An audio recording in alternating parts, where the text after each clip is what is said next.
Everybody thinks it's fast, but turns out to be pretty slow. For starters, it's the Charger RT. Now, I know I'm going to get a whole bunch of hate on this, but a 370 horsepower, 4,400 pound sedan should not exist in 2021. Now, in comparison to the Mustang GT and the Camaro SS, the Scatpack does hold its weight. But if you look at the RT, it just has a lower output without having any other benefits. It just looks like the cheaper option. What's up, YouTube? I want to speak to y'all right quick on the 6.4 Hemi 5.7. So we all know the 5.7 is one of the oldest engines that Dodge have had in their lineup. All the way from the Ram, all the way to the Dodge Charger RT, right? And I'm speaking on how the 5.7 is by far outdated and underrated, right? It's very outdated. It's been damn near the same since 2006 when the Dodge Charger RT came out. So 2006, the Dodge Charger had 340 horsepower to the crank. 2021 now it has 370 to the crank. You telling me from 06 to 2021 it only got a 30 horsepower increase? That is horrible. Because as you guys can see, right, Dodge has only been focused on the SRT products, right? If we look at the Hellcat, it started with 707 and horse to the crank, not to the wheels. 707 horsepower to the crank from 2015, right? Then they came out with that special edition 2020 wide body, right? 717 horsepower, right? The Daytona. Now they got the Red Eye. The Red Eye came out in 2018, the Challenger. Now they got the Charger. 797 to the crank, right? 5.7 has not changed since 2011 was whenever it got its upgrade. 2006, 2010 was 340 to 350. That has been 370 since 2011. Only thing that changed on the 5.7 was the ZF8 transmission. It has the same transmission the Scatpack has. And it does not make any sense whatsoever for a 44,000 pound car, 4,400 pound car to have 370 horsepower. That is extremely terrible, right? And I know people that get the RT, they don't want to pay Scatpack numbers. I understand that. I'm here with you guys because I have a complaint with the 6.4 also. Scatpack came out 2015, right? But the 6.4 came out 2011 in the SRT8, right? 470 horsepower to the crank.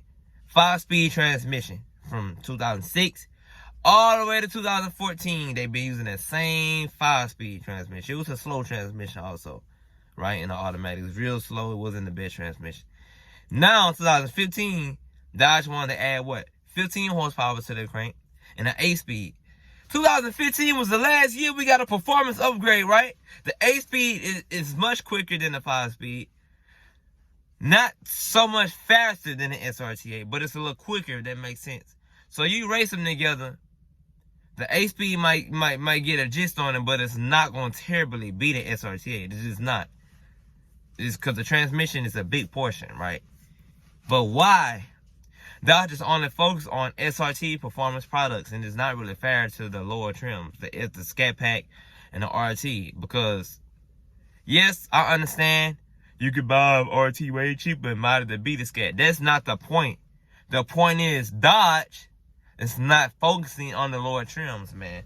Look at my key. I have a 2020 Scatpack in my key, just like a RT key, a GT key, an XXC key. Dodge does not show love to the Scatpack at all. And believe it or not, the Scatpack is under Dodge. It's not under SRT. Why you think you don't have SRT on the key? Why you think you don't have SRT nowhere inside the vehicle? You only get it in the performance page because it's powered by SRT. It's a Dodge car with SRT performance, right? So it's 2021, man. The performance that, bro, they got V6s outdoing what the RT do, right? They got your Mustang EcoBoost, you got your Camaro RS, and those are not even sedans. Ford, Chevy are not making sedans anymore. It says sedans was discontinued. That's a little over the RT though. That's 425 to the crank LS3 motor, right? So it's kind of on your 6.1 level, right? But the 6.1 was discontinued in 2010 because the 6.4 came out in 2011. But we need an upgrade, man. We need an upgrade. Now, let's talk about the Mustang. 2015 Mustang 5.0 to 2017 had an 8-speed transmission. They also had 435 horsepower to the crank. Scatpacks used to be beating those, man, because we had an 8-speed and we had way more power, 485 to the crank versus 435. So, like I tell you, Ford said, look, we got to come up with something to put the Scatpack back behind. Came up with the A10 transmission. Don't get me wrong, the A10, 2018 had a lot of issues. I read articles on it. It had, you know, when something first new comes, it's going to have a lot of faults and stuff. But Ford came out with, went from 435 horsepower to 460 horsepower to the crank. Also, with the 10-speed transmission. Camaro, it says, had the 8-speed. Now they have the same 455 to the crank.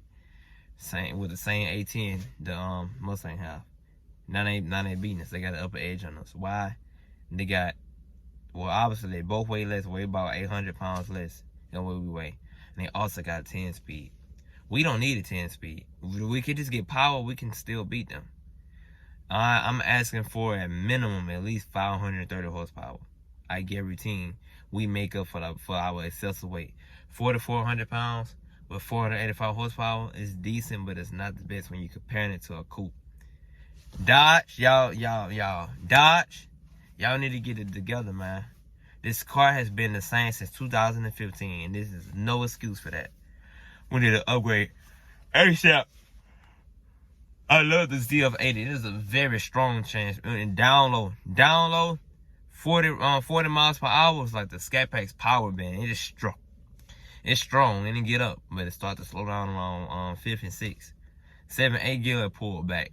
So if you was to race a 5.0 on a road, you'll get him out. You'll get him off from the 40 road, but he'll come back and pass it because mid-range is stronger than us. They got 10 gears, so it's, you know what I'm saying, yeah. But I like all cars. If you like this video, make sure you like, comment, subscribe, and tell me how you feel. I understand you 5.7 owners got better model potential. Yeah, I understand it, but it's not the point of this video. The point is, you guys should not have to be spending $10,000 just to beat a stock Scatpack. You guys should not be having to pro-charge your car. You guys should not be having to whoop a supercharge your car. You guys shouldn't have to worry about getting a tune, or you guys shouldn't have to worry about voiding your warranty to beat Scatpacks. That is pointless, right? You guys should be able to get decent power off the showroom, right?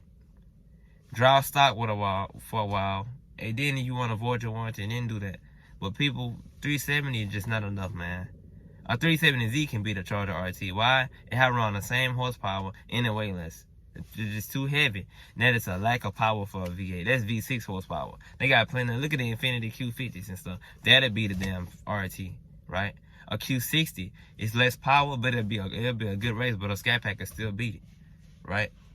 But you tune it, boom, it'll beat it. But tunes and all the other stuff, it's not this video, right? Dodge, stop overlooking that Scatpack and the RT.